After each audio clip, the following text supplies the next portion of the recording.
आ गिला? हाँ आ गई। अच्छा क रुपया लेके आई हुआ? अरे का बताई हो। अरे चुप रहा, का बतईबा हम कुल जानत ही।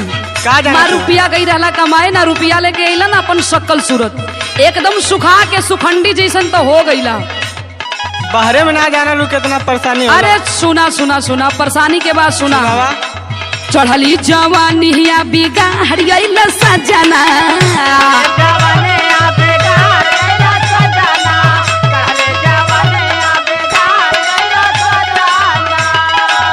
कहवा तू पानी उतार अहिला सजना, उतार अहिला सजना, चढ़ली जवानिया बिगाड़ियल सजना।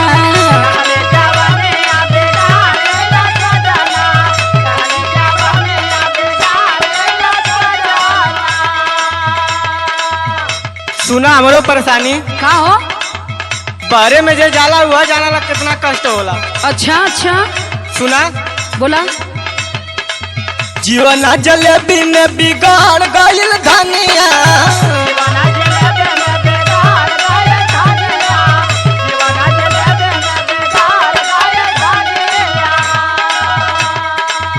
ओही में पानी मर उतर गइल धनिया, ओही में पानी मर उतर गइल धनिया, जीवन जलेबी में बिगाड़ गइल धनिया।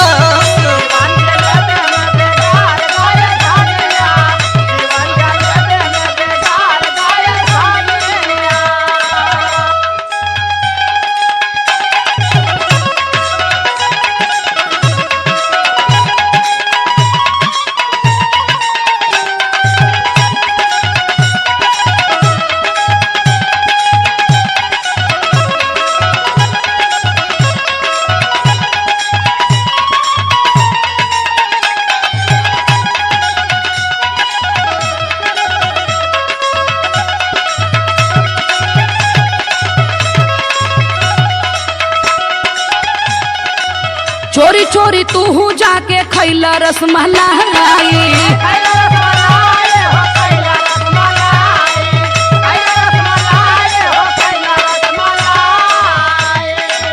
पालली देहिया के दिहला तू गलाई।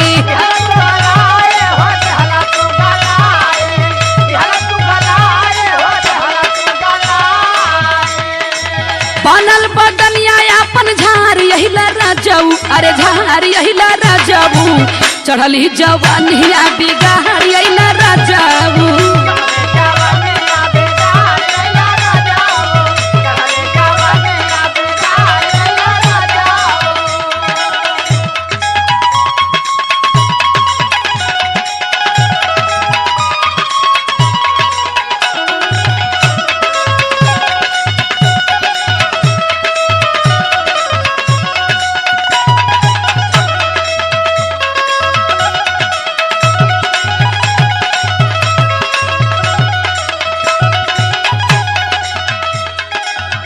तोहके मालूम ना हुआ का हो? कि बहरे में जे पहले बेर जाला होके कितना कष्ट होला। अच्छा हाँ हाँ सही कहत हुआ, कुल कष्ट लौकत है हमें। जे ना गल तो यही तरह आवला हूँ। अच्छा सुना। बोला। रात दिन रानी घिव दूधवा पियबू,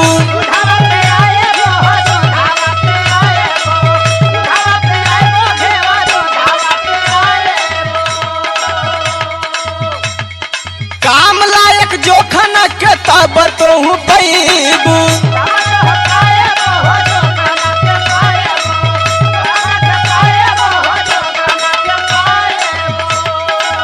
दीपका करो गई उबार गइल धनिया, हाई दीपका करो गई उबार गइल धनिया, ओही में पानी मर उतर गइल धनिया।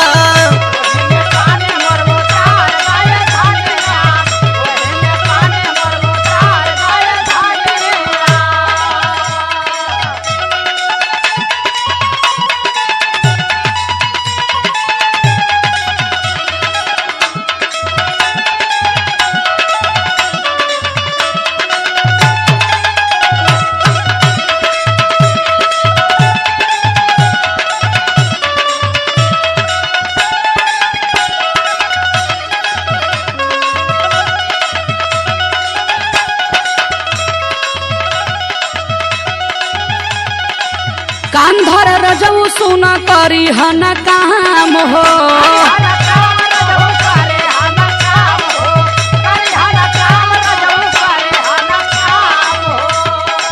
जोखन कवि के चमकल दुनिया में नाम हो।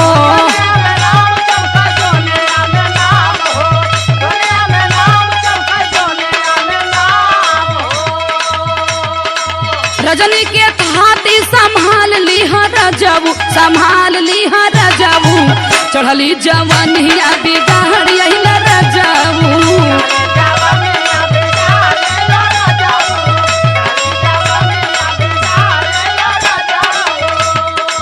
जीवनी जलेबी में बिगाड़ गइल धनिया, चढ़ली जवानी तू बिगाड़ यही रजबू। जीवन जलेबी में बिगाड़ गइल धनिया, चढ़ली जवानी तू बिगाड़ यही रजबू। जीवन जलेबी में बिगाड़